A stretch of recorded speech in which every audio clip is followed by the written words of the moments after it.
जे अपक्ष लढतायत त्यांना आमचे त्या भागातील प्रभारी जिल्ह्यातील प्रभारी सर्वांशी संवाद करणार आहे आणि मला विश्वास आहे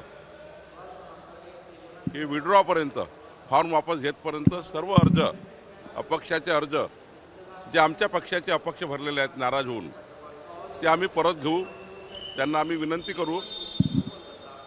शेवटी एका पदावर एका वेळी एकाच व्यक्तीची निवड होतं, त्यामुळे निवड प्रक्रियेमध्ये एखाद्याला न्याय मिळतो, एखाद्याला मिळत नाही। पण मला विश्वास आहे की भारतीय जनता पार्टीचा कार्यकर्ता हा पक्षाकरता समर्पित आहे, तो त्या ठिकाणी आपली अपक्ष उमेदवारी परत घेईल। बऱ्याच ठिकाणी पळवापळवी झाली, तुमची काही उमेदवार पळवलेले आहे, तुमच्याकडे काही आलेले आहे ऐनवेळी? 7-8 वर्षांनी निवडणुका झाल्या आहेत, 10 वर्षांनी काही ठिकाणी झाल्या आहेत, त्यामुळे प्रत्येकाला वाटतं निवडणूक लढावी। शेवटी इतक्या दिवसांनी निवडणुका झाल्यामुळं प्रत्येकाला अपेक्षा आहे। पण साधारण आम्ही उमेदवारी अर्ज वापस घेण्याची जी डेट आहे त्या डेटपर्यंत तुम्हाला बऱ्यापैकी कमी झालेलं दिसेल। मुंबई महानगरपालिकेसाठी फॉर्म्युला ठरलेला आहे भाजपचा, तिकडे ठाकरे दोन्ही ठाकरे बंधू एकत्र येण्यासाठी चर्चा सुरू आहे। नाही, आम्ही महायुतीमध्ये जातो आहे। आमचे नेते देवेंद्र फडणवीसजी, रवींद्र चव्हाणजी, आशिष शेलारजी, अमित साटमजी, आम्ही सर्व नेते त्या ठिकाणी बसून माननीय एकनाथजी, माननीय अजित पवारजी आणि आम्ही एकत्र बसून मुंबई महानगरपालिकेमध्ये महायुतीच त्या ठिकाणी लढणार आहे।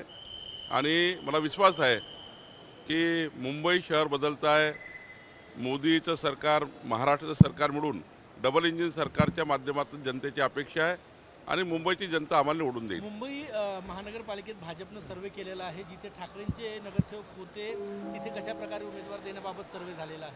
नाही, तो सर्वे आतापासून काही त्या ठिकाणी चर्चेला आणणे योग्य नाही आहे। पण हे मात्र खरं आहे की आम्ही 51% मतं घेऊन 2/3 बहुमत घेऊन मुंबई महानगरपालिकेमध्ये महायुती निवडून येईल। मेळघाटमध्ये जे कुपोषणाने मृत्यू झालेल्या मुलांचे त्याबाबत हायकोर्टाने फटकारलेला आहे सरकारला, तुम्ही कशा पद्धतीने सगळं प्रकरण पाहता, शासन म्हणून काय करावं? नाही, मेळघाटमध्ये हा जो रेशो आहे बालमृत्यूचा तो आता बऱ्यापैकी कमी झाला, उच्च न्यायालयाने दखल घेतली आहे।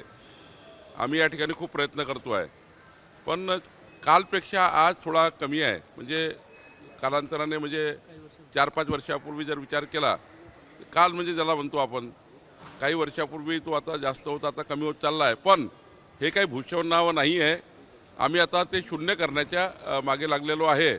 मला विश्वास आहे की त्या बाजूने आमचे जिल्हाधिकारी आणि आमची टीम पूर्ण काम करत आहे। लवकरच यामध्ये पुढचा काळ चांगला येईल। अमेडिया कंपनीला मुदतवाढ दिलेली आहे, पार्थ पवार यांच्या 14 दिवस मुदतवाढ दिलेली आहे, काय बोलणार याच्यावर? अमेडिया कंपनीला मुदतवाढ नाही, असं आहे की जेव्हा आपण एखादी नोटीस देतो ती पहिली नोटीस, दुसरी नोटीस, तिसरी नोटीस नियमाने द्यावं लागतं। असं नाही आहे की पहिल्याच नोटीसमध्ये आपण निर्णय घेतो। पण नोटीस त्यांना दिलेली आहे, मुदतवाढ दिलेली आहे, ती तर कायद्यामध्ये आहे। एक मुदतवाढ द्यावी लागतं, दुसरी मुदतवाढ द्यावी लागतं आणि मग पुढची कारवाई करावं लागतं। मला वाटतं की त्या नियमाने त्यांनी मुदतवाढ दिली है।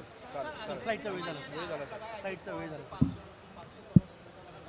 वो मुझे दमानिया जी ने क्या आरोप लगाया उसका जब राइटिंग में सरकार के पास आएगा तो उसका चौकसी करके जो भी निर्णय होगा। देश विदेशातील प्रत्येक घडामोडींचे लाईव्ह अपडेट मिळवण्यासाठी आता साम टीव्हीच्या सर्व सोशल मीडिया प्लॅटफॉर्मला लाईक, फॉलो आणि सबस्क्राईब करा। तसंच सर्व नोटिफिकेशनसाठी बेल आयकॉन प्रेस करायला विसरू नका।